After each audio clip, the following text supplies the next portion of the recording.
बाग नागौर से बहुत बहुत धन्यवाद आपका जी। धन्यवाद जी, धन्यवाद। जितने भी साथी जुड़े हुए तहे दिल से शुक्रिया। राम राम सर जी। SM सरवण वानिका जी, बिल्कुल सर। CDS 4 नागौर की तरफ से राम राम। राम राम जी।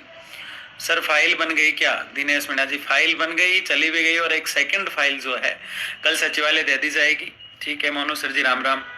प्रदीप जी, व्यवसायिक शिक्षक राम नारायण सिंह जी रावत जी, धन्यवाद धन्यवाद जी। रामजस जी, बिल्कुल कोई दिक्कत वाली बात नहीं है। जो लोग लाइव के लिए आए थे उन लोगों के पास नोटिफिकेशन जाएगा, सबके पास। नए लोग जो भी हैं उन्हें आप जोड़िए। सैन सैन जी कह रहे राम राम जी। राम राम जी, बिल्कुल। जल ग्रहण विकास केकड़ी से राम राम जी। सर राम राम। करौली हॉस्पिटल से बिल्कुल राम राम। अजीत सिंह जी राम राम। डालू राम जी राम राम। बिल्कुल। मोनू भैया सर, गोविट राजस्थान, बिल्कुल बिल्कुल बिल्कुल। राम राम जी। राम राम राम राम। वो फाइल देना कमलेश जी, बिल्कुल बिल्कुल। एक बार डिपार्टमेंट के नाम मैं बता देता हूँ, क्योंकि कल एक फाइल और सबमिट करा रहे हैं हम। ठीक है। झालावाड़ से एक बार शेयर कर दो भाई, दबा के शेयर कर दो इसको, क्योंकि कुछ लेट में, कुछ गलतियां मेरी, लेकिन गलतियां क्यों हुई वो आपको मैं बता देता हूँ सारी चीज। दरअसल ये फाइल जो है कल और सबमिट करानी है। ठीक है। RLSC आपको उल्टा दिख रहा होगा, और इसमें जो डिपार्टमेंट है उसके नाम मैं अभी बताने वाला हूँ। ठीक है। कौन कौन से डिपार्टमेंट में है। दरअसल इस फाइल को मैंने इस तरह से डिजाइन किया है ताकि प्रत्येक पीड़ित व्यक्ति के बारे में जो बात है वो सरकार तक पहुंचे। Rajasthan logistical service delivery corporation जो है उसके फायदे क्या है, सबसे बड़ी बात तो यह है, निविदा और प्लेसमेंट NGO द्वारा संबंधित सरकारी संस्थानों में लगे कर्मचारी जिनकी मेहनत सरकारी कर्मचारियों के बराबर है, परंतु सैलरी न्यूनतम मजदूरी दर से भी कम है। ठीक है, पहली बात तो ये। दूसरा, कुछ लोग ये आधे लोग जो है तैयारियां कर चुके थे कि आज धरना शुरू हो जाएगा, उसमें मैं बात करूंगा। आप लोग बने रहिएगा धरने को लेकर, क्योंकि धरने की ऑलमोस्ट जो है हमें परमिशन मिल गई है, लेकिन एक औपचारिक और आधिकारिक जो है वो बातचीत मैं कल ही करूंगा आपसे। अभी किसको आना है किसको नहीं आना है ये मैं आपको अभी बताने वाला हूँ। सबसे पहले जो हम मांगे बड़ी मजबूती से कल सचिवालय में रखने वाले हैं उस पर मैं चर्चा कर रहा हूँ। हमारी 13 सूत्री मांगे मैंने रखी है। उसके अलावा आप लोगों के जो भी सुझाव होंगे वो ऐड करवा दिए जाएंगे कल। ठीक है। तो एक बार मैं चाहता हूं कि अधिकतर लोग जुड़े, क्योंकि 200, 250, 300 ये तो हम जोड़ते आए हैं, फिर पता नहीं चलता। जैसे कि आज ही मैंने एक डिपार्टमेंट को इसमें ऐड किया है जिसका पता नहीं था मुझसे। ठीक है। तो कई डिपार्टमेंट ऐसे होते हैं जिनका पता ही नहीं रहता है। ठीक है। तो सब लोग जुड़े। सर फाइल की PDF डाल देना ग्रुप में। सर को जो है PDF नहीं डाल सकते, इसका भी एक रीजन है जो आपको जल्द ही बताया जाएगा। सर जी नमस्ते। आपको क्या पता आपका भाई कितनी परेशानियों का सामना कर रहा है। जिस ऑफिस में जाते हैं वहाँ पहले से ही कॉल चले जाते हैं, जहाँ हम पहुँचते हैं वहाँ पहले से ही रोकने का प्रयास किया जा रहा है। पता नहीं क्यों रोकना चाहते हैं। जब अपने ही, कहते हैं ना एक मारवाड़ी में कहावत है, जब बाड़ी खेत को खाए तो खेत की रक्षा कौन करे। हम जिस तरह से धरना चाहते हैं उस तरह से काफी दिक्कतें आ रही है, और वो क्या आ रही है इस पे बात करेंगे ताकि सभी लोग एक बार आ जाए, क्योंकि 286 लोग आए हैं। डिपार्टमेंट नाम की अगर मैं बात करूं तो कौन सा डिपार्टमेंट छूटा है ये मैं 400 लोग हो जाए एक बार उसके बाद ही बताऊंगा, क्योंकि फिर बीच में आते हैं लोग जाते हैं लोग, क्या करें फिर। मैंने लगभग 22 डिपार्टमेंट के नाम लिख रखे हैं। ठीक है। सर जी नमस्ते। सब नमस्ते नमस्ते नमस्ते नमस्ते। 22 डिपार्टमेंट है जिनके नाम में अभी एक एक करके, आपको उल्टा दिख रहा होगा, देखना मोबाइल में उल्टा दिख रहा है क्या? सही दिख रहा है? ठीक है। ऐसे तो नहीं दिखता आपको, मैं बता दूंगा आपको। ठीक है। 305 लोग जुड़ गए, चलो मैं बता देता हूँ। विद्युत विभाग, जल विभाग, मिड डे मील जिसको हम कहते हैं, ICT computer, vocational teacher, RPSC, revenue board, Rajasthan माध्यमिक शिक्षा बोर्ड, आबकारी विभाग, मॉडल स्कूल, चिकित्सा विभाग, बाल अपराध, कृषि उपज मंडी समिति, देवस्थान विभाग, 108 एम्बुलेंस, 104 डिपार्टमेंट, राजस्थान संपर्क पोर्टल, राजस्थान डेयरी डिपार्टमेंट, परिवहन विभाग, नगर पालिका ऑपरेटर, आबकारी विभाग, सूचना प्रसारण कर्मचारी, ये लगभग डिपार्टमेंट है जिनके नाम मैंने लिख रखे हैं। ठीक है। और किस तरह से हम जो है इस धरने के माध्यम से सांकेतिक तरीके से हमारी मांगे सरकार को दे रहे हैं। सबसे पहले उस डिपार्टमेंट का लेखा है मेरे पास जिनकी सैलरियां कम है, जैसे झालावाड़ है, बारा है, अलवर है, हनुमानगढ़ विद्युत विभाग है, 4000 के आसपास इनकी सैलरियां हैं। ICT बांसवाड़ा है, भिवाड़ी GSS है, ठीक है, एम्बुलेंस वाले हैं, विद्युत विभाग सीकर से, JDBBNL जोधपुर से 3670 रुपये मिलते हैं इनको। ऐसे कई डिपार्टमेंट हैं, लगभग 43 के आसपास हैं, 43 के आसपास। सैलरी लिफाफे में वाले डिपार्टमेंट भी लिख रखे हैं मैंने, ठीक है। बिना PF काटने वाले डिपार्टमेंट के नाम भी मैंने लिख रखे हैं। सैलरी समय पर नहीं देने वाले डिपार्टमेंट के नाम भी मैंने लिख रखे हैं। और मोस्टली जो हमारी मांगे हैं वो हमारी 13 सूत्री मांगे मैंने रखी हैं, जो मैं एक एक करके आपको भी बताऊंगा। लेकिन मैं ऐसे नहीं बताऊंगा, आप लोगों की मेहनत भी लगेगी इसमें। आप लोग कहते हैं हमने इतनों को शेयर कर दिया, वो कर दिया, तो फिर संख्या क्यों नहीं बढ़ रही? 4000 नागौर में विद्युत विभाग में देते हैं जी, बिल्कुल बिल्कुल। शिक्षा विभाग प्रत्येक व्यक्ति शेयर करेगा, क्योंकि अभी आप शेयर नहीं करेंगे, अगले 4 दिन तक अगर यूनिटी नहीं दिखाएंगे तो हमें बहुत बड़ी दिक्कत आ जाएगी। आज मेरे साथ कमल जी और हार्डी की रानी लक्ष्मीबाई, ठीक है ना, तो हम 5 लोगों की टीम थी जिसने भरमक प्रयास किए परमिशन लेने के लिए, धरने की परमिशन के लिए। हमें मौखिक रूप से कहा गया, लेकिन हम चाहते हैं कि आश्वस्त हो हम सब और लिखित में हमें जो है धरने की परमिशन दी जाए। इसको लेके हम आज प्रयासरत थे पूरे दिन। ऑलमोस्ट ये है कि कल हमें मिल जाएगी, ठीक है, ये एक अच्छी बात है कि मिल जाएगी हमें कल। आज मैंने उन्हीं लोगों को आने के लिए बोला है जो काफ़ी टाइम से कांटेक्ट में हैं और मजबूती से कल जो है संघर्ष कर सकें, क्योंकि कल हम CM साहब से मिलने का प्रयास भी कर रहे हैं, सचिवालय जाने का प्रयास भी कर रहे हैं। ढेर सारी चीज़ें हैं जो हम करने वाले हैं, ठीक है। इसमें रुकावटें भी आ रही है, परेशानियां भी आ रही हैं, लड़ते हुए चल रहे हैं, बढ़ते हुए चल रहे हैं।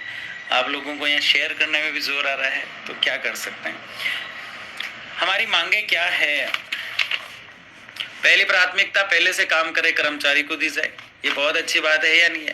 पहली प्राथमिकता RLSC बोर्ड बनते ही उसी को दी जाए जो पहले से ही लगा हुआ है। दूसरी मांग हमारी हर वर्ष सैलरी बढ़ाई जाए। तीसरी, सैलरी समय पर दी जाए।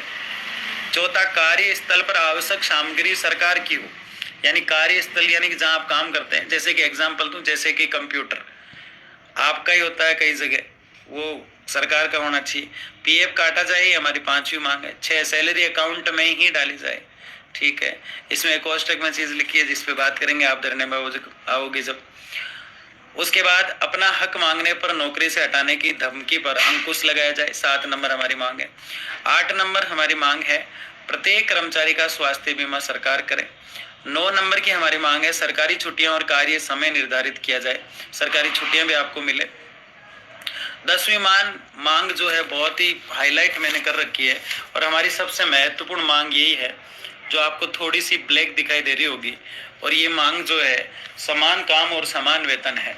ये सबसे महत्वपूर्ण मांग है, समान काम और समान वेतन की नीति बनाई जाए।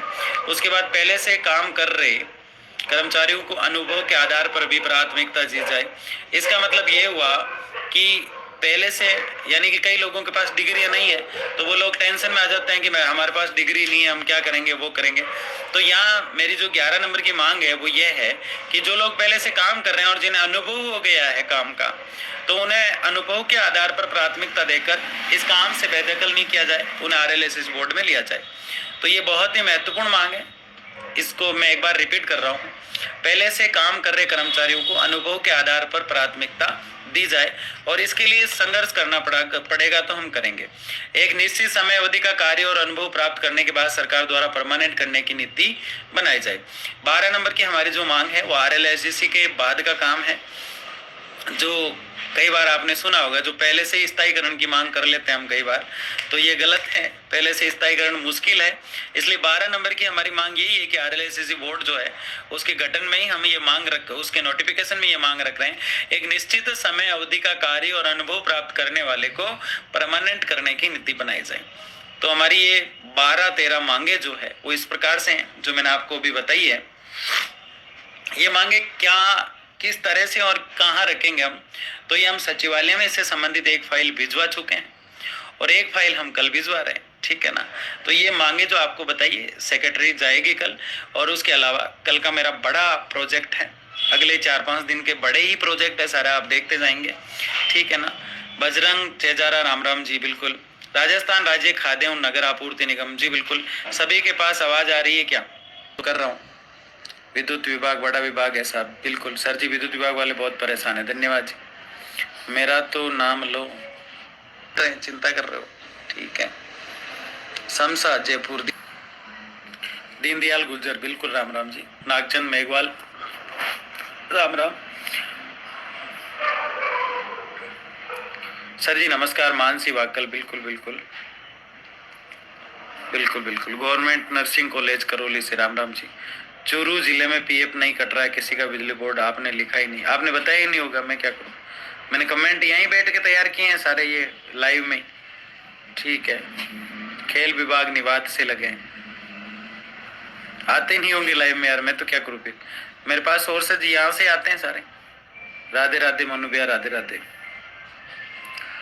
अपने लोग कहाँ कहाँ पीड़ित है। आज मैं कमिश्नर ऑफिस गया, कमिश्नर ऑफिस आपके ऑफिस में जो है कि जब मैं उनके पास जाके गेट के बाहर निकल रहा था तब अपने साथी मिले, तब उन्होंने और साथियों को बुलाया और वहाँ लगभग 100 साथी है कमिश्नर ऑफिस में। आप क्या बात कर रहे हो, जहाँ हम परमिशन के लिए दौड़ रहे हैं वहाँ 100 लोग लगे हुए। और मजे की बात सुनिए, जब मैंने वहाँ कमिश्नर ऑफिस में जो पिए हैं उनसे कहा कि साहब ऐसे ऐसे ये लोग पीड़ित है, बोले मैं जानता हूँ, फिर भी परमिशन नहीं मिली। देखो आप कितना प्रेशराइज है, तो पांचों की हालत खराब हो गई, मतलब ऐसे मानो आप। और आपको देखते हैं तो व्हाट्सएप पे एक जगह एक ही बात, लाइव नहीं आए, वो नहीं किया, ये नहीं किया, फलाना। कैसे चुगलियां करते हो आजकल तो तुम। काम भी करेंगे बड़े सिस्टमेटिक तरीके से करेंगे। अरे धरना करो, धरना करो, धरना ही कर रहा हूँ, कल शुरू कर देंगे धरना, ठीक है ना। आपको परसों आना है और मैं एक बार यूट्यूब पे आके बता दूंगा कि आना, कहाँ आना है, कैसे आना है, मैं बता दूंगा, है ना। फिर से बता रहा हूं मैं, धरना हम परसों से कर रहे हैं, कल मैं आपको बता दूंगा कहाँ आना है। जब तक मैं नहीं बताऊं तब तक नहीं आना है, इसलिए मैं कह रहा हूं कि सबको जोड़े रखो, एक मैसेज डालते ही सब तक आवाज चली जाए। क्योंकि धरना होगा तो क्या होगा आप सब जानते हैं, हमारी मांगे जो मांगी जाएगी और उस लेवल तक मुझे जाना पड़ेगा। आप समझ रहे होंगे मेरी बात को, अगर समझदार हो तो। इसलिए मैं कह रहा हूं कि मैं अगर हथेली पे जान रख के घूम रहा हूं तो थोड़े से एक्टिव तुम भी हो जाओ। एक लाइव में जुड़ने से, शेयर करने में अगर शर्मिंदगी फील होती है तो मुझे तो बहुत शर्म आनी चाहिए, मैं तो पागल हो रखा हूँ इस काम के लिए। बात है तो वहाँ कमिश्नर ऑफिस के वहाँ ऐसा होता है कि वो जो मैदान देते हैं, वो जो जगह अवेलेबल कराते हैं वो नगर निगम की, और नगर निगम मेलों के आधे जो है वहाँ टेंडर किया करते हैं या फिर दिया करते हैं, तो वहाँ 25,000 30,000 रुपये पर डे चार्ज किया जाता है। मैं ऐसा कभी नहीं चाहूँगा कि ऐसा चार्ज करके मैं कोई जगह लूँ, और ना कभी मैंने ऐसा चाहा है, क्योंकि इतना चार्ज करना हम सब की बस की बात नहीं है। धरना अनिश्चित कालीन चलेगा, 10 दिन 15 दिन चल सकता है, तो लाखों रुपए ना आप सब लगा सकते हैं, ना मैं लगा सकता हूँ। इसलिए एक कम कॉस्ट या एक निःशुल्क वाली जगह मिल जाए, इसके लिए हमें मौखिक परमिशन का रूप मिला है। मौखिक मैं चाहता नहीं हूँ कि कल को कोई कार्रवाई हो किसी पर, इसलिए कल लिखित हम आर्ग्यूमेंट ले लेंगे उनसे, और लिखित आर्ग्यूमेंट के बाद हम शुरुआत कर देंगे। आप लोगों को परसों पधारना है, इसकी एक आधिकारिक सूचना मैं और डालूंगा यूट्यूब पर कल, आप लोग उसको देख के ही निकले घरों से, ये मैं आपको फिर बता रहा हूँ।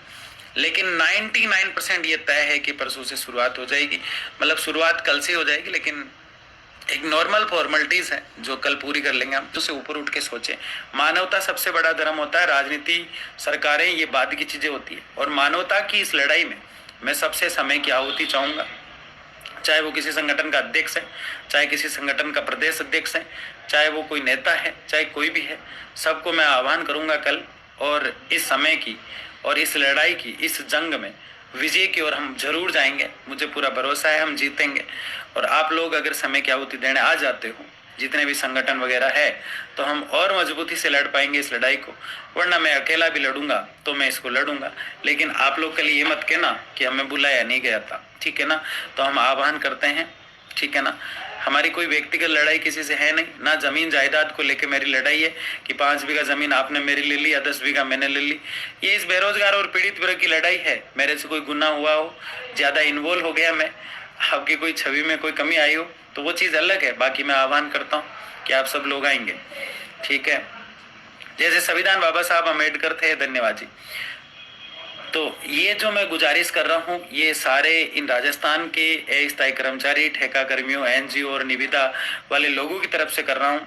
इनकी पीड़ा की तरफ से कर रहा हूँ, इनके दर्द की तरफ से कर रहा हूँ कि सभी संगठन सहयोग करेंगे, और नहीं भी करते हैं तो भी जीतेंगे हम, लेकिन आपसे आह्वान करना है, आपको आना है। ठीक है सर, 21 में लगे उनको बिल्कुल धन्यवाद जी।